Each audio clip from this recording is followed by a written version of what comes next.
Salam yoldaşlar, xoş gördük hər birinizi. Bugünkü dərsimiz İlyas Əfəndiyevdir. İlyas Əfəndiyevin həyatı və yaradıcılıq yoluna nəzər yetirəcəyik. İlyas Əfəndiyev Füzuli şəhərində anadan olub 1914-cü ildə. Atasının adı Məhəmməd olub və atası tacir olub, ticarətlə məşğul olub. Savadlı, incə zövq sahibi olan anası onda mütaliəyə güclü həvəs oyatmışdır. Deməli, onun oxumasında, onun kitaba olan həvəsinə kim səbəb olub, yəni kim həvəs oyadıb? Anası.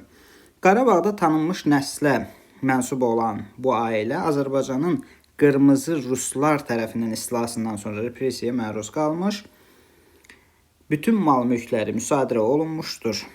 Deməli, qırmızı ruslar dedikdə Sovet Rusiyası nəzərdə tutulur. Azərbaycanı işğal etdikdən sonra, SSR-nin tərkibinə daxil etdikdən sonra repressiyadan nə olduğunu bilirik. Yəni, fikir, düşüncə, bir insanın fikrinə, düşüncəsinə görə güllələnməsi, öldürülməsi, həbs olunması, sürgün olunması. İlyas Əfəndiyev orta məktəbi bitirdikdən sonra əmək fəaliyyətinə Füzulidə dil ədəbiyyat müəllimi kimi başlamışdır. Yəni, orta məktəbi bitirib birbaşa müəllim kimi fəaliyyət göstərib. Deyə bilərsiniz ki, universitet oxumadan necə müəllim ola bilib? Həmin dövrdə müəllimə çox ehtiyac olduğu üçün oxuyub yazıla bilən, savadı olan insanları rahatlıqla müəllim kimi götürürdülər. Çünki ehtiyac var idi. Oxuyub yazan, savadlı insan çox az idi. 2 il sonra Bakıya gəlmiş, pedaqoji instituta daxil olmuşdur. Atasının vəfatından sonra maddi vəziyyət ağırlaşdığı üçün qəbul təhsil almağa məcbur olmuş. Füzuliyə qayıdaraq məktəbdə coğrafiya müəllimi kimi işləmişdir. Fikir verin, 2 fərqli ixtisasda müəllim kimi işləyib. Ali təhsilini tamamlayan İlyas Əfəndiyev kənddə müəllim işləyərkən ilk hekayələrini yazıb. İlk hekayələrini harda yazıb? Kənddə müəllim işləyərkən və 1939-cu ildə Kənddən Məktublar adlı birinci kitabı çap edilib.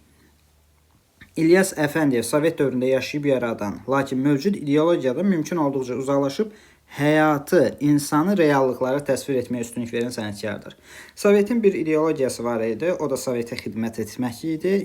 Yazdığı ilə, yazıcı öz yazıları ilə, hekayələri ilə, şiirləri ilə Soveti tərifləməli, Soveti tərənnüm etməli idi. İnsan həyatından, reallıqlardan, mövcud reallıqları olduğu kimi yazmağa icazə vermirdilər. Amma İlyas Əfəndiyev o mövcud ideologiyadan uzaqlaşır və həyatı, insanı, reallıqları təsvir edir. Ədəbiyyatımızda lirik psixoloji nəsrin əsas yaradıcılarındandır. Lirik psixoloji nəsr dedikdə, ümumiyyətlə lirik psixoloji üslub daha çox kimin adı ilə bağlıdır? İlyas Əfəndiyevin adı ilə bağlıdır. Onun yaradıcılığının əsasını təşkil edir millilik, müasirlik. Yəni, İlyas Əfəndiyevin yaradıcılığının, yazdığı əsərlərinin başlıca mahiyyəti nədir? Millilik və müasirlik. Əfəndiyevin nəsr əsərlərində lirizm və nağılvari təhkiyə, həyatın reallıqlarını dolğun təsvir etməyə şərait yaradır. Onun bəzi hekayələri mənsur şiir təəssüratı yaradır. Yəni, nəsr əsərlərində, hekayələrində, romanlarında o qədər lirizm var ki, hətta mənsur şiir təəssüratı yaradır. Mənsur şiir nə deməkdir? Yəni, nəsrlə yazılan şiir. Təbii ki, onlar bir şiir deyil, hekayədir. Amma o qədər şirin, o qədər lirizm güclüdür ki, mənsur şiir təəssüratı yaradır. Bu mənada Kənddən Məktublar kitabındakı hekayələr səmimiyyətinə, emosional düşüncə tərzinə, təhkiyəsinə görə bir məktub təsiri bağışlayır. Bu kitabda toplanan hekayələrdə nə güclüdür? Səmimiyyət, emosional, düşüncə tərzi və təhkiyəsinə görə məktub təsiri bağışlayır. Yəni, çox səmimi hekayələr öz əksini tapıb. Məhz bu hekayələr ədibin ilk kitabına daxil edilmiş hekayələrə oxucu rəğbəti qazandırmışdır. Bu sənət uğuru ədibin Qarı Dağı hekayəsində şəhərdən gələn ovçu, Xəncər, Yasəmən ağacı, Yunşal və digər hekayələrində davam və inkişaf etdirilmişdir. Deməli, hekayələri hansılar oldu?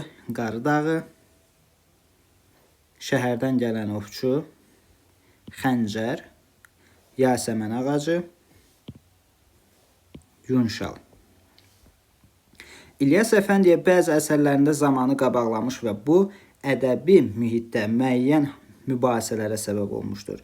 İncə psixoloji vəziyyətlərlə zəngin olan Körpü Salanlar romanındakı səriyə, bax səriyə Körpü Salanlar romanı incə psixoloji vəziyyətlərlə zəngindir və əsərin qəhrəmanı kimdir? Səriyədir.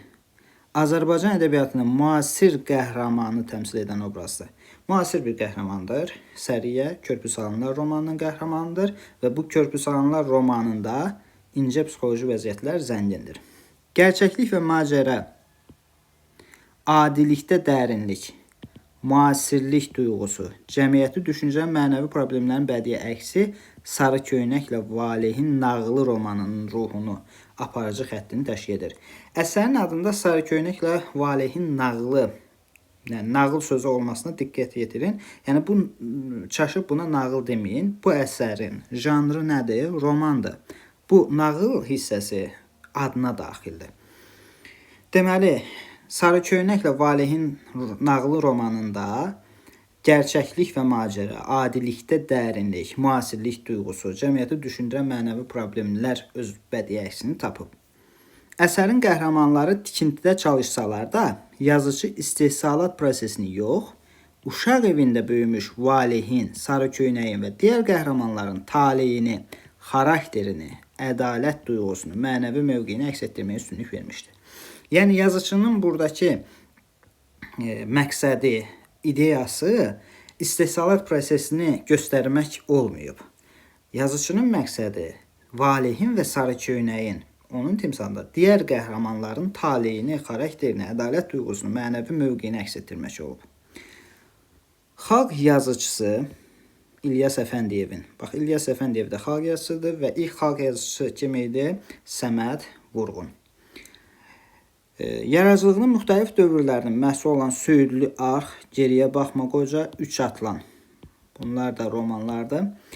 Həyat həqiqətlərini əks etdirən milli nəsrin mükəmməl nümunələrdir. Deməli, romanlarına diqqət etsək, Körpü Salanlar romanı, Sarı Köynəklə Valehin nağılı romanı, Söyüdlü Arx, Geriyə Baxma Qoca, Üç Atlan romanları. Bunlar onun romanlarıdır. Bu əsərlərdə gerçək həyat, mənəvi problem və real insan obrazları lirik psixoloji üslubda böyük sənətkarlıqla təsvir edilmişdir. Lirik psixoloji nəsrin yaradıcılarındandır demişdik. Gəldik bu hissəyə qədər olan bunun nəsr, yəni epik növ. Epik növdə yazdığı əsərlərdir. Və indi başlayırıq onun dramatik növü. Dramatik növdə yazdığı əsərlərə baxmağa. İlk dram əsəri İntizardır. İntizarı tək yazmayıb, Mehdi Hüseynlə birlikdə yazıb. İşıqlı yollar, Bahar suları, Atayevlər ailəsi. Bunlar da dram əsərlərdir və bu dram əsərləri ilə ədəbiyyatımızda lirik psixoloji dramaturgiyanın əsasını qoymuşdur. Bax, lirik psixoloji nəsrin əsas yaradıcılarındandır. Lirik psixoloji dramaturgiyanın əsasını qoyan insandır. Hansı əsərlərlə? İşıqlı yollar, Bahar suları, Atayevlər ailəsi. Ədib dram əsərlərində insanın mənəvi axtarışlarını, daxili dünyasının mürəkkəbliyini, yaşantılarını məharətlə əks etdirmiş və bütün bunlar uğurlu səhnə təcəssümünü tapmışdır. Dramaturgun sən həmişə mənimləsən. Unuda bilmirəm. Məhv olmuş gündəliklər. Mahnı dağlarda qaldı kimi dərin lirizmi, realizm ilə seçilən dram əsərləri Azərbaycan teatrının və dramaturgiyasının tarixində önəmli hadisəyə çevrilmişdir. Bax, dram əsərlərində də dərin lirizm öz əksini tapıb. Nəsr əsərlərində də dərin lirizm öz əksini tapıb. Həyatın ilk baxışda adi görünən dərinliklərini, qəhrəmanın daxili aləminin qəribəliklərini, günahı və nakam sevgini səhnəyə gətirən İlyas Əfəndiyevin dram əsərlərindən çıxan ən mühüm nəticə insanın mənəvi təmizlənməsinin zəruriliyidir. Yəni, insan mənən təmiz olmalıdır. O əsərlərində insanın mənəviyyatını təmizləməyi ön plana çəkir. Onun yaratdığı obrazlar günahdan, yanlışlıqdan, mənən saflaşmağa, bütövlüyə doğru təkamül yolu keçirlər. Bu əsərlərdə ictimai baxışlar, sinfi qütbləşmələr deyil, mənəvi münasibətlər mübarizə aparır. Ədəbin dramlarında son nəticədə ayrı-ayrı adamlar yox, əqidələr, dəyərlər qalib gəlir. Yəni, burada hər hansı bir fərdin qalib gəlməsi əsas mahiyyət deyil. Burada əqidələrin, dəyərlərin qalib gəlməsidir. Bu məziyyətlərinə görə İlyas Əfəndiyevin dram əsərləri bu gün üçün də aktual olan, həmişə müasir səslənən örnəkdir. Yəni dəyərləri önə çəkən əsər hər zaman müasir əsərdir. İnsanları önə çəkən əsər isə müasir ola bilməz. O insanlar çünki həmin şəxsin timsalında artıq o tarixdə qala bilər.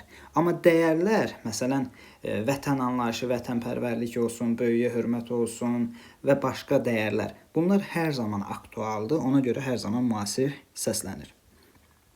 İnsan münasibətlərinin dərinliklərinin, mənəvi axtarışlarının müasir səhnəyə çıxarılması İlyas Əfəndiyevin teatrının başlıca xüsusiyyətidir. İlyas Əfəndiyev yaradıcının əsas xəttlərindən birini tarixi mövzuda yazdığı dramlar təşkil edir. Bax, buraya qədər olan hissədə biz tarixilik yox, sadəcə dram əsərləri gördük, lirik psixoloji dramaturgiyanın əsasını qoymasını gördük. Artıq tarixi mövzuda yazdığı dramlarına baxacaq. Ədəbi müasir problemlərə həsr olunan əsərləri kimi tarixi mövzularda dramları da yeni insanı, yeni zamanı hazırlamağa xidmət etmişdir. Xurşudbanu Natəvan. Bu əsəri keçəcək biz. Tarixi dramdır. Şeyx Məhəmməd Xiyabani dramları milli azadlıq hərəkatına həsr olunmuş qiymətli və ibrətamiz sənət əsərlərdir. Deməli, Xurşudbanu Natəvan və Şeyx Məhəmməd Xiyabani əsərləri nəyə həsr olunub? Milli azadlıq hərəkatına. Yazıcının Mahnı dağlarda qaldı, Tənha İdə ağacı kimi tarixi mövzuda yazılmış əsərlərində müasir dövrlə səsləşmələr vardır. Mahnı dağlarda qaldı, Tənha İdə ağacı. Burada müasir dövrlə səsləşmələr var. Bunlar da tarixi mövzudadır. Xurşudbanu Natəvan dramında 19-cu əsrdə öz xalqının mənafeyini qoruyan, azadlığını arzulayan, xeyirxah əməlləri ilə tarixdə iz qoymuş Natəvanın, bu bizim şairəmizdir, parlaq obrazı yaradılmışdır. Şeyx Məhəmməd Xiyabani dramında Səttar xan yolunun davamçısı Şeyx Məhəmməd Xiyabaninin xalqımızın azadlığı, şah zülmündən xilası uğrunda mübarizəsindən söz açılır.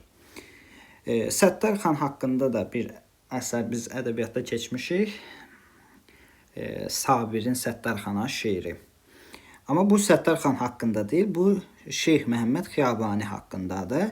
Şeyx Məhəmməd Xiyabani kimdir bəs? Səttar xan yolunun davamçısıdır. Yəni Səttar xan da deməli azadlıq hərəkatına rəhbər olmuşdu. Eləcə də Şeyx Məhəmməd Xiyabani də. Lirik psixoloji dram ənənəsini səhnəyə gətirmiş İlyas Əfəndiyev teatrı Azərbaycan mədəniyyətində fərqli hadisədir. Yazıçının gerçəkliyi əks etdirən əsərləri yarandığı dövrün sədlərini aşmış, uzun ömürlü bir müasirlik həyatı qazanmışdır. Bunun İlyas Əfəndiyevin yaradıcılığı haqqında, yaradıcılıq və həyat yolu haqqında olan 11-ci sinif dərsliyində verilən məlumatlardır. Ümid edirəm ki, müəyyən qədər öyrənə bildik.